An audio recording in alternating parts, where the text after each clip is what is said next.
Most couples believe compromise is a sign of a healthy relationship, and sometimes it is. But sometimes compromise doesn't create peace.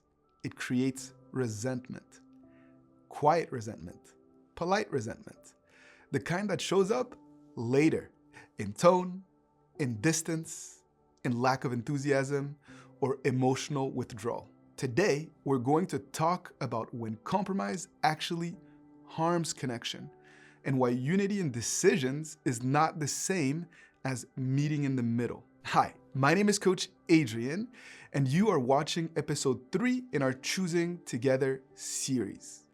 My collaborator, Coach Suzanne, and myself have created this series in order to help couples move from decision tension to decision unity. Because the goal is not just to decide something, the goal is to decide something and still feel like you're a team afterwards. So, here is what I would like for you to reflect on as you are watching this video.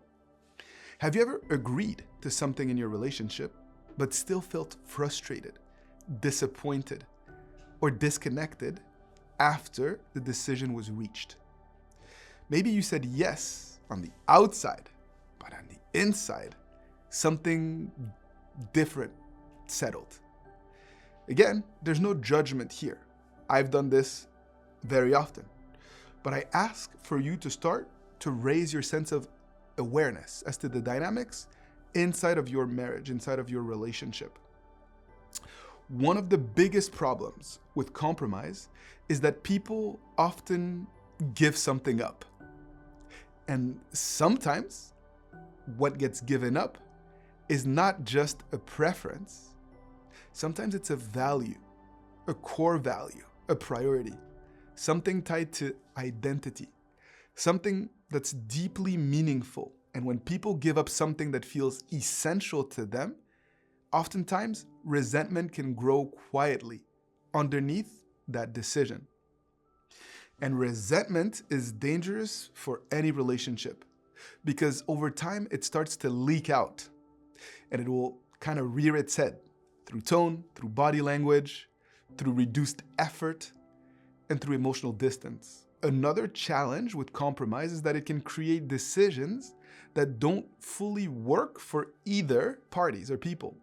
Imagine one partner really values annual family vacation, and the other partner feels intense pressure at work and wants to skip the trip. The compromise becomes taking the trip, but one partner, it's constantly working, distracted or stressed. And now no one is really happy. Of course, the original purpose was connection and rest. But that original purpose was lost along the way. Another hidden risk of compromise is that people may subconsciously undermine the decision later, not on purpose, but because they never truly felt ownership of it. They were never really truly aligned with the decision itself. And this is why at Acordia Way, we focus less on compromise and more on reaching a unified decision together. Unified decisions don't start with what should we do. They start with what matters to each of us here and why.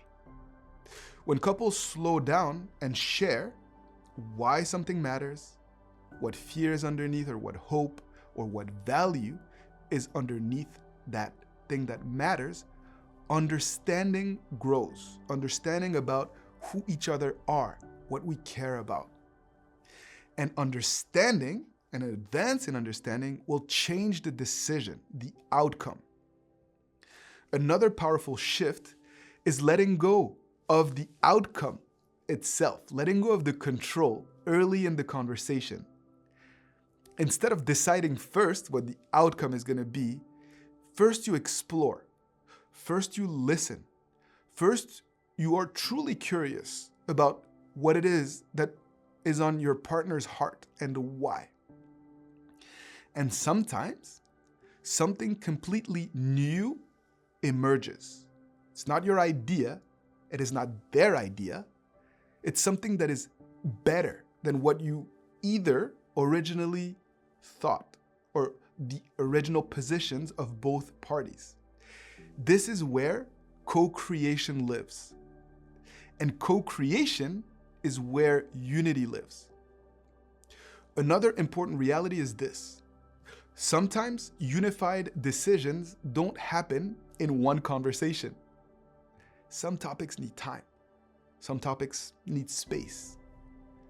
Sometimes you talk once, you pause, you think about that conversation, you reflect, and you come back calmer and see things more clearly.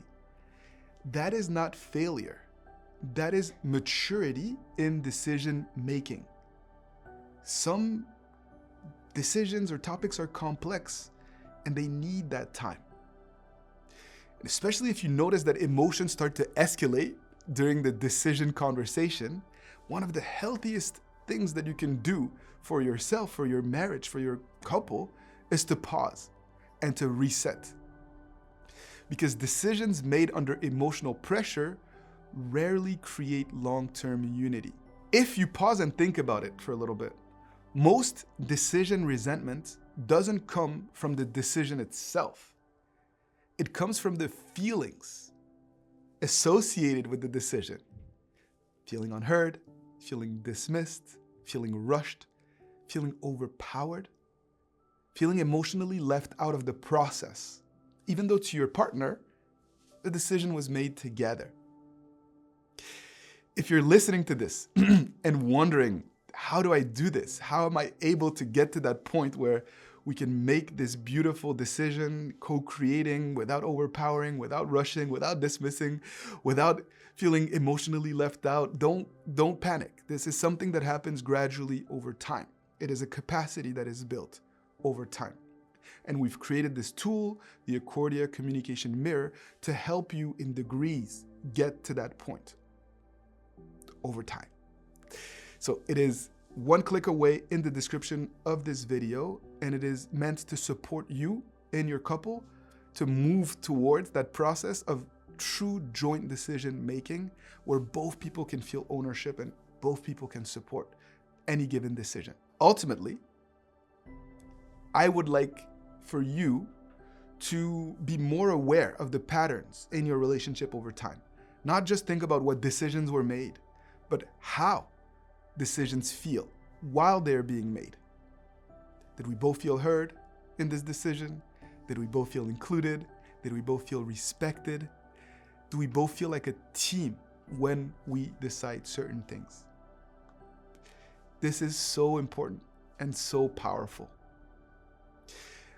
Another powerful practice is learning to listen to each other's hearts and minds before looking for a solution. Because when people feel fully understood, they become more flexible. They're more open, they're more creative, they're more collaborative. And this is where real unity grows. And again, if you're thinking, I feel stuck, we always circle around the same topics, you're not alone, nothing is wrong with you. Couple decision making is not always easy. And there can be different pressure points. Money, time, family priorities, career choices, parenting approaches, just overall capacity and energy levels. And so if there's a specific challenge that you have, please feel free to share it with us. Your real life situations help to shape our content, and we want to be of service to you, to provide you with perhaps a little bit of clarity and potential next steps based on where you actually are. So we're always open to hearing from you. And you can do so in the link below. Ultimately, healthy relationships are not built on who wins in decision making.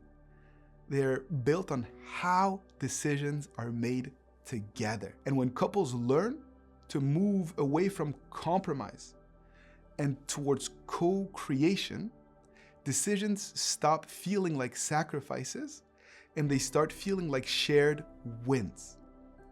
And in the next episode of the Choosing Together series, we're going to go deeper into how couples actually make decisions in harmony.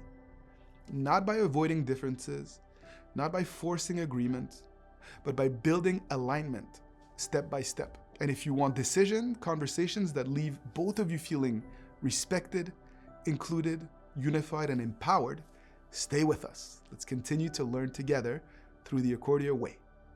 One couple at a time, one decision at a time, together, building unity through conscious communication. Thank you for your trust.